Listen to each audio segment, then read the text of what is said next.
What's up everyone, welcome back to another video. In this video I'm going to talk about how to get an AI or find OpenAI, the ChatGPT for API key and how we can do it. So we directly get into the step. So the first one, we need to go over here on Ruby crawl, just get into the Ruby crawl, and over here you have to search for this. You have to search for platform.openai.com. So this is what you have to search and go for enter. So it will be taking to this particular page. Over here in Moose Cobbly, as you can see, I have already signed in. That is why it is just like this. But if you have not yet signed in, you'll be having an option to log in. Just click on the login option and you have to give your credentials like your email ID and your password and make sure that you sign in on the OpenAI developer platform. And once you develop it into this, you will be having this particular screen and this is the appearance. And over here, you have to go over here, search for API keys. You have to search for the API keys. And that is what you have to try, but you can just go over here, search for API. So guys, what you need to do is just go over here, click on the kickstart and go over here in the search and just search here for API, then search for API keys.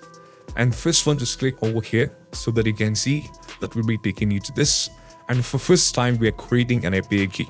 So it is asking you to make sure that you are the owner of this organization and you can view, manage all the API keys in the organization. I cannot share the keys to anyone. And also over here, you can see there is an option to create a new secret key. So just click on this one. Now they can ask you something like, what is the name and what is the project? So I'm just going to give you a normal like test key. That's what I'm going to give. Test key I'm going to give as it is for the name.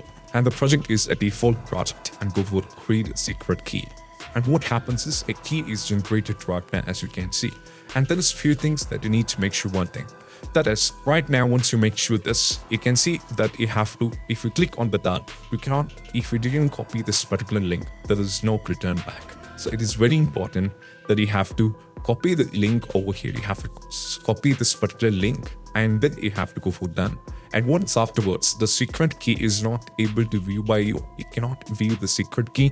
All you have to do is you can share the link to anyone if you wanted to. So you can share the link to any organizations, or if you can share to your colleagues or something that you wanted to. That is the only thing that you can do.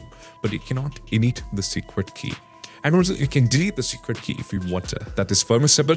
But if you want to create another new key, you have to try for another one and you have to do the same. And this is how we can do this. If you want to delete it, you can just go for delete it. So it will be completely deleted. So you can see there is no secret key. So it's very important that you have to make sure that you copy the link. And once afterwards, you have to proceed further. So these are the steps. And I hope this video is helpful. That's it. Bye-bye.